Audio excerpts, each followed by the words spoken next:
New ইয়র্কে দোকান চোরদের দৌড় থামিয়ে দিল এনওয়াইপিডি। নতুন কঠোর আইনের কারণে চুরির ঘটনা এক ধাক্কায় 20% কমেছে। এখন থেকে ছোট ছোট চুরি যোগ করে বড় অপরাধ হিসেবে মামলা দিচ্ছে পুলিশ।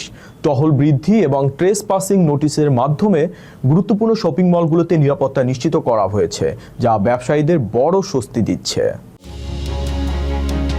নিউ ইয়র্ক সিটির বিপণী বিতানগুলোতে গত কয়েক বছর ধরে চলা লাগামহীন চুরির ঘটনায় বড় জয় পেল পুলিশ। এনওয়াইপিডির নতুন ও কঠোর পদক্ষেপে চলতি বছরের প্রথম প্রান্তিকে দোকান চুরির ঘটনা 20% কমেছে। বারবার অপরাধ করা চক্রগুলোকে আইনের আওতায় এনে নিউ ইয়র্ক পুলিশ এখন ব্যবসায়ীদের মুখে হাসি ফোটাচ্ছে। এনওয়াইপিডির চিফ অফ ডিপার্টমেন্ট মাইকেল লেপেট্রি জানিয়েছেন, আগে যেখানে চুরির অভিযোগের মাত্র 40% গ্রেফতার সম্ভব হতো, এখন তা বেড়ে 50% দাঁড়িয়েছে। এই সাফল্যের পেছনে রয়েছে রাজ্য আইনের পরিবর্তন। নতুন আইন অনুযায়ী একজন চোর বিভিন্ন দোকান থেকে যা চুরি করবে তার মোট মূল্য যোগ করে এখন বড় অপরাধ বা ফেলুনি হিসেবে মামলা করা যাচ্ছে। ফলে যারা বারবার চুরি করে পার পেয়ে যেত তাদের এখন জামিন পাওয়া কঠিন হয়ে পড়েছে।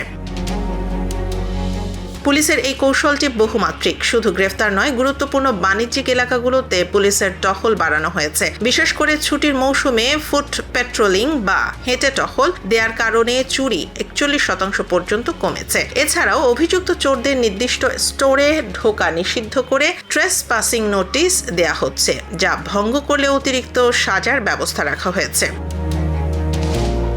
2022 সালের চুরির রেকর্ডের তুলনায় বর্তমানে এই অপরাধ 26% হ্রাস পেয়েছে। টাইমস স্কয়ারের অ্যালায়েন্স এর মতো বাণিজ্যিক সংগঠনগুলো পুলিশের এই সাফল্যে সন্তোষ প্রকাশ করেছে। দীর্ঘদিনের এই সমস্যা সমাধানের পথে নিউ ইয়র্ক এখন একটি বড় মাইলফলক স্পর্শ করল।